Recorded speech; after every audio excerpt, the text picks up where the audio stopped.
दोस्तों, एक और नया दिन और मैं बलजीत परमार हाज़िर हूँ एक नई कहानी, एक नया किस्सा लेकर। आज हम बात करेंगे छोटा राजन के एक बड़े सिपह सालार जिसका नाम था फरीद तनाशा। बहुत बड़े बड़े काम किए उसने छोटा राजन के लिए। उसके साथ साथ हमारी एजेंसीज के लिए बहुत काम किया। एक एपिसोड हमने बनाया था कुछ महीने पहले उसके ऊपर, जिसको काफ़ी पसंद किया गया। मैंने यूट्यूब पे जाके जितनी और वीडियोस उसके ऊपर बनी हैं, टेलीविज़न वालों ने बनाई या कुछ और लोगों ने बनाई, उसमें से मैंने चेक किया तो सबसे ज़्यादा जो व्यूअरशिप मिली है वो आपकी चैनल की वीडियो को ही मिली है। बाकी लोगों को बहुत कम व्यूअरशिप मिली है। खैर, तो फरीद तनाशा का मर्डर अपने आप में बहुत ही सनसनीखेज मर्डर था। वो शख्स जो तीन बार हमारे देश की एजेंसीज के लिए काम करते हुए कराची में गया दाऊद इब्राहिम और छोटा शकील पे हमला करने के लिए, वो शख्स को जो इतना डेयरिंग था, इतना हथियारों का इतना काबिल था इस्तेमाल करने का, और उस शख्स को उसके घर में आके लोग गोलियों से भून के चले जाते हैं और वो आदमी रिएक्ट नहीं कर सकता। ये बड़ी अजीब दास्तान है कि इतना बड़ा आदमी जिसके नाम से लोग खौफ खाते थे, विक्की मल्होत्रा, सुभाष सिंह ठाकुर, यूसुफ बचकाना, किशोर गिरकापट्टी और ये फरीद तनाशा, ये कुछ ऐसे नाम हैं जिनके नज़दीक जाने से भी लोग डरते थे। और उस शख्स के घर में जाके, उसके बेडरूम में जाके उसको गोलियां मार देनी, ये कोई छोटा काम नहीं था, बहुत बड़ा काम था। और ये किस्सा आज आपको मैं सुना रहा हूँ उस शख्स की ज़बानी, जो शख्स आखिरी समय तक फरीद तनाशा के साथ था। और उसका जो केस चला बाद में, जिसका फैसला 2017 में आया, उस केस में सबसे बड़ा गवाह, सरकारी गवाह, जिसने फरीद तनाशा के मर्डर की पूरी कहानी कोर्ट में भी सुनाई, उस शख्स से मैं आपकी आज बात करवाऊंगा। उस शख्स का नाम है ज़ुबैर जमादार। ये उसका असली नाम है, जो उसको पुलिस ने दिया था उसकी आइडेंटिटी छुपाने के लिए, क्योंकि कोर्ट में जब ये केस चल रहा था तो 2010 से लेके 2017 तक उसकी जान को बहुत खतरा था। जब तक उसकी गवाही और जजमेंट नहीं आई तो इस शख्स को पुलिस ने 6-7 साल पूरी आर्म्ड सिक्योरिटी दे के रखी। 2 कार्बाइन वाले सिक्योरिटी ब्रांच के लोग 7 साल 24 घंटे इस शख्स के साथ रहते थे कि इसका कोई ऑपोजिट पार्टी वाले नुकसान नहीं कर सके। 7 साल वो आदमी अपने अड्डे बदलते घूमता रहा, कभी कहीं कभी कहीं कभी कहीं। अब पुलिस की सिक्योरिटी होते हुए भी उसकी जान को खतरा बना रहता था। वो शख्स फरीद तनाशा के ऊपर जिस दिन हमला होता है, उस दिन रात के तकरीबन 9:30 बजे, वो 9:15 बजे के करीब फरीद तनाशा के साथ उसकी बीवी रेशमा के साथ खाना खा के, एक ही पलंग पे बैठ के लोगों ने खाना खाया। और उसके बाद वो आदमी अपने घर जाने के लिए निकलता है, लेकिन थोड़ी देर में उसको रेशमा का फ़ोन आता है कि भाई जल्दी वापस आइए, हो गया है कुछ। और वो आदमी कुछ मिनट बाद जब वापस आता है तो क्या मंजर देखता है, क्या वो उस बेडरूम में देखता है, वो पूरी कहानी आज उस शख्स की ज़ुबानी आप सुनिए। आने वाले दिनों में और बहुत बड़े बड़े खुलासे इस शख्स ने किए हैं जो मैंने भी कभी नहीं सुने थे। तो उसकी बात कहाँ तक सही है, कहाँ तक नहीं है, उसके जज आप हो। यू आर द बेटर जज। आप देखिए, क्योंकि आप भी बहुत नॉलेज रखते हो। बहुत मुझे इस बात की बहुत खुशी है कि आप, हमारे जितने दर्शक हैं वो क्राइम की दुनिया के बहुत अच्छे जानकार हैं। मैं भी बहुत कुछ आप लोगों से सीखता हूँ। तो ये कहानी भी आप सुनिए और कल बहुत बड़े लेवल पे खुलासे किए जाएंगे। आज खाली अब वो कहानी सुनिए कि उस शख्स ने फरीद तनाशाह के आखिरी जो कुछ पल थे वो कैसे गुजरे और कैसे वो पूरा हादसा हुआ, सुनिए ज़ुबैर जमादार की आवाज़ में। सर, मैं ज़ुबैर जमादार बोल रहा हूँ, फरीद तानाशाह का भाई।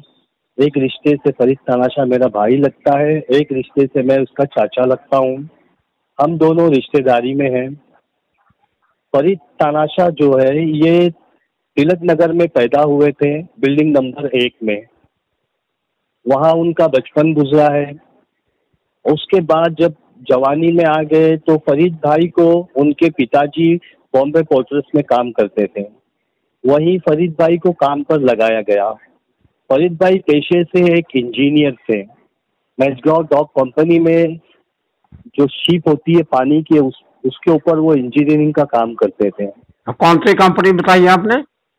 मजगांव डॉक गवर्नमेंट की कंपनी है, डॉकयार्ड रोड में मजगांव डॉक। ओके ओके, ठीक है। वहाँ तो इंजीनियरिंग की पढ़ाई कहाँ से की थी इन्होंने? मेरे इंजीनियरिंग की पढ़ाई फरीद भाई ने इंजीनियरिंग की पढ़ाई की थी सुमैया कॉलेज से। ओके ओके, ठीक। चेंबूर घाटकोपर सुमैया कॉलेज। हाँ जी हाँ जी, ठीक है ठीक है। वहाँ से फिर उन्होंने वहाँ पर नौकरी ज्वाइन करी मजगांव डॉक में।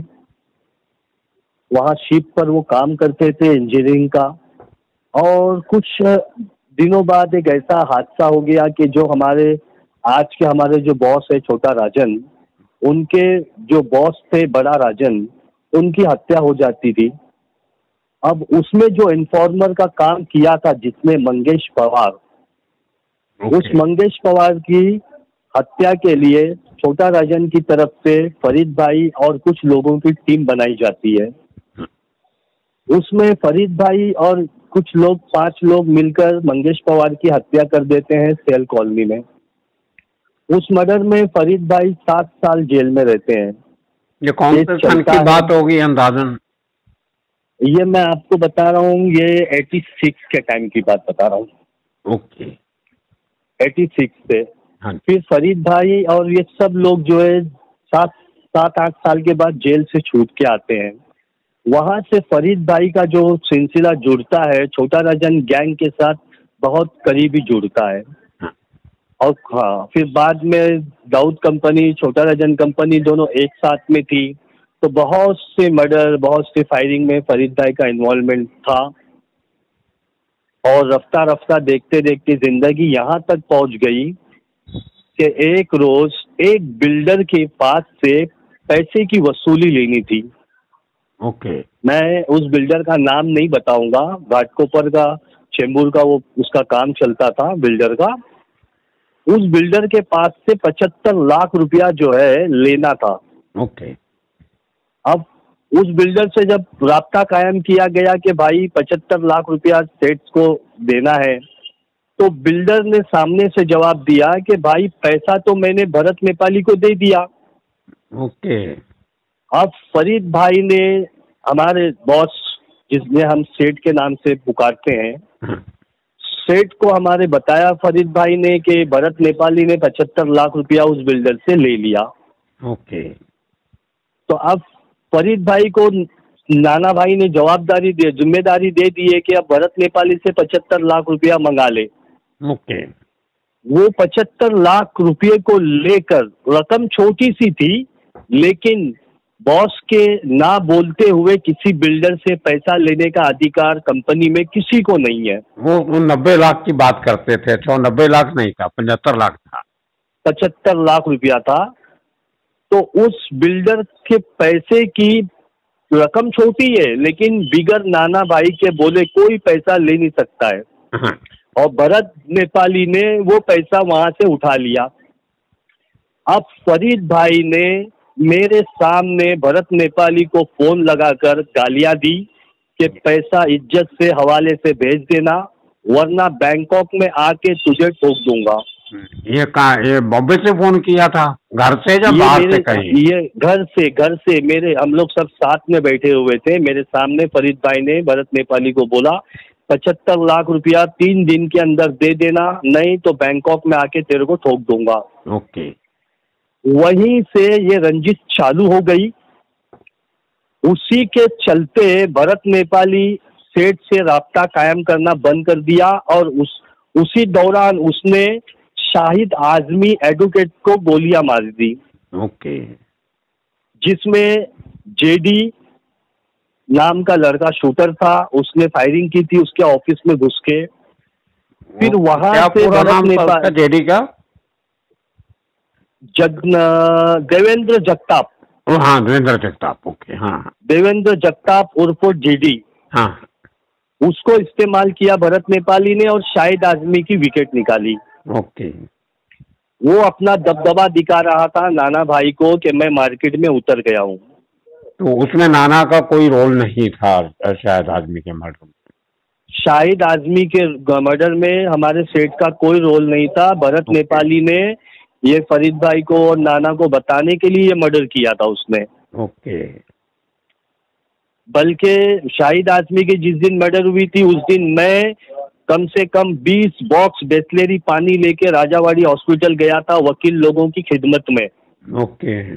वहाँ वकील बिरादरी के लोग आए थे, उन लोगों को मैंने बिस्लरी वहाँ से फरीद भाई ने भेजा था कि जाओ वकील लोगों से, डिपार्टमेंट के लोगों से हमारे अच्छे ताल्लुकात हैं। हाँ। तो 20 बॉक्स बिस्लरी पानी ले जाकर वहाँ हम लोग ने बांटा, उनकी खिदमत की और हम लोग बता दिया पुलिस को। कौन से हॉस्पिटल में थे आप? घाटकोपर राजावाड़ी। राजावाड़ी में। हाँ, ओके। हाँ। फिर उसके बाद में हम लोगों को समझ में आ गया था कि भरत नेपाली सेठ से अलग हो चुका है। ओके। वहां से कभी अब खबर आती कि भरत नेपाली बंबई में आया है, कहीं डोंबिवली में आया है, हम लोग हमेशा अलर्ट रहते थे। ओके। एक दिन ऐसा हो गया 2 जून 9:15 पर कि कुछ लड़के लोग हमारे भाई की बिल्डिंग नंबर 89 तिलक नगर। कौन सा साल की बात है ये 2010 की। ओके। 2010 में 2 जून 9:15 पर बराबर 4-5 लड़के गेट के अंदर घुसे रात को। और रात को। ओके। अच्छा, ये घुसने से पहले की बात बता रहा हूँ कि फरीद भाई हम लोग सब खाना खा रहे थे साथ में। ओके। खाना खाने के बाद में फरीद भाई ने मुझे बोला कि मेरी तबीयत थोड़ी नाचिस लग रही है, डॉक्टर से अपॉइंटमेंट ले लो, कल हम लोग डॉक्टर के पास जाएंगे। ओके। मैंने डॉक्टर साहब से टाइम ले लिया कि कल हम लोग 10 बजे आ रहे हैं, भाई का शुगर चेक करना है। ओके। फिर भाई खाना खाए और भाई सिगरेट पीते पीते पलंग पे सो गए। अच्छा, अब खाना अपने घर के अंदर ही खाया बैठ के? हम लोग रेशमा भाभी, फरीद भाई और मैं, हम लोग तीनों एक साथ में बैठ के पलंग पे खाना खाए हैं। और फरीद भाई खाना खाने के बाद में गोलियां खाते थे, दवाई अपनी जो बीमार, जो उनको कमर पेन था उनको जो कमर में, तो वो 4-5 गोलियां खाते थे। गोलियां खाने के बाद में उनको 20 मिनट में नींद लग जाती थी। ओके। अच्छा, ये बात जो है, इस केस में जो इन्फॉर्मर लड़का है वो हमारा है रफीक नाम का। ये रफीक कौन? रफीक उर्फ शंकर। नहीं, ये तिलक नगर में ही रहता है, रफीक उर्फ शंकर। ओके। ये लड़का हमारा था। इसको मालूम था कि फरीद भाई खाना खाने के 10 मिनट के बाद दवा खाते हैं और 15 मिनट में भाई को नींद लग जाती है, भाई सो जाते हैं। हाँ। अच्छा, अब भाई जो दवा खाए, भाई सो गए। सोने के बाद में भाई के हाथ में ना सिगरेट फंसा हुआ था, मैंने सिगरेट निकाल के फेंक दिया, भाई के आंख पे चद्दर उड़ाया, बाकायदा इज्जत से भाई को सुलाकर मैं वहां से अपने घर की तरफ रवाना हो रहा था। आपका घर कहाँ पे था उस समय? मेरा एरिया, खाली एरिया बता दो, एड्रेस नहीं चाहिए आपने। मेरा घर वहाँ अपना गवंडी में है। ओके, ठीक है। वहाँ से 2 किलोमीटर दूरी पे है। हाँ हाँ। तो मैं और मेरे साथ में एक मेरा दूसरा साथी था, उसको मैं बोला चलो घर पे जाएंगे। हाँ। जब हम लोग बाइक लेके गेट से निकल रहे थे बिल्डिंग नंबर 89 से, हाँ। तो मैंने देखा 4-5 लड़के बिल्डिंग में अंदर आ रहे हैं। ओके। तो हम लोग थोड़ा 200 मीटर हम लोग आगे चले गए थे, लेकिन मेरे दिमाग में बात आई कि लड़के लोग नए दिख रहे हैं। हाँ। तो मैंने बाइक वापस घुमाया और मैं बिल्डिंग में आया। ओके। मैंने आकर देखा फरीद भाई के डोर के पास कोई खड़ा है, वहाँ कोई नहीं था। हाँ। फिर बाद में मैंने गाड़ियों के नीचे देखा कोई छुपा है क्या, कोई हाँ। नहीं था। ओके। अच्छा अच्छा, इस वक्त जो है ना, जो हत्या में जो मारेकरी जो पकड़े गए हैं, उन वो लोग जो है ना वो फर्स्ट फ्लोर पे जाके छुप गए थे उस टाइम पर। अच्छा, ये तो ग्राउंड फ्लोर पे थे ना? हाँ, ग्राउंड फ्लोर पे फरीद भाई का घर है, लेकिन हाँ। जब मैं रिटर्न आया ना, हाँ। तो रफीक उर्फ शंकर, जो ये लड़का हमारा जो फूटा हुआ था, ये लड़का सामने वाली बिल्डिंग के ग्राउंड फ्लोर पे बैठा हुआ था। अच्छा। उसने उनको फोन करके बोला कि चाचा अंदर आ गया है। अच्छा।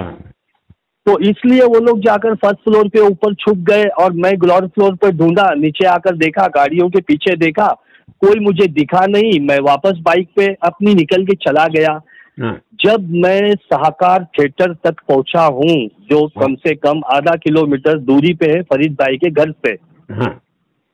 तो मुझे रेशमा भाभी का फोन आया, भाई तुम जल्दी आओ, और रोने लगी। तो मैंने सोचा कि फरीद भाई और भाभी का झगड़ा होता है, शायद भाई ने मारा भाभी को।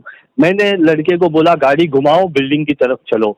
जब मैं बिल्डिंग में आया और मैंने देखा कि लोग जमा है, तो मेरा दिमाग चल गया कि ये लड़के लोग ने कुछ कांड कर दिया। हाँ। जब तक घर के अंदर गया, देखा तो भाई बिस्तर पे पड़े हुए हैं। भाई के चेहरे पे 7 गोलियां, छाती पे 1 गोली, हाथ पे 1 गोली मारी हुई थी। ओ। मैंने ज्यादा वक्त ना गवाते हुए भाई को अपने खांधे पे उठा लिया, हाँ। जैसा बच्चों को कांदा बटाटा लेते हैं ना बचपन में, हाँ। हाँ। मैंने वैसे फरीद भाई को अपने खांधे पे उठाया और एक लड़के की मदद से स्कोडा गाड़ी में डालकर राजावाड़ी हॉस्पिटल लेके चला गया। तो गाड़ी तो फरीद भाई की गाड़ी नहीं खड़ी होगी कंपाउंड में? खुद वो फरीद भाई की गाड़ी थी, स्कोडा गाड़ी। हाँ। अब हम लोग पहुंच गए राजावाड़ी हॉस्पिटल की गेट पर। जब पहुंचे, जब तक मैंने भाई से 10 मर्तबा पूछा, भाई किसने गोली मारा, भाई किसने गोली मारा। भाई बोल नहीं पाते थे, लेकिन भाई जिंदा थे। ओके। जब हम लोग राजावाड़ी के गेट पर पहुंचे हैं, उस वक्त भाई जान छोड़ दी है, ओके। यानी भाई की डेथ हो गई। बस वहां से हम लोग अंदर चले गए भाई को लेकर, और पहला फोन मैंने लगाया था हिमांशु राय साहब को। ओके। और कल के दिन हम देखेंगे कि फरीद तनाशाह की इस जो सनसनीखेज मर्डर हुआ, उसका बदला नाना कंपनी ने, छोटा राजन कंपनी ने कैसे लिया, कैसे उन लोगों को ढूंढा गया, कैसे उनको मारा गया, और इसके और क्या क्या रेमिफिकेशंस हुए, अंडरवर्ल्ड पे इनका क्या क्या असर हुआ, और कुछ अंदर की और बातें जो आपको अच्छी लगेंगी, उनका जिक्र कल करेंगे। तब तक के लिए आप सबका इंतज़ार कीजिए, और आज के दिन इतना ही काफ़ी। फिर मिलेंगे। आप सबका शुक्रिया, धन्यवाद।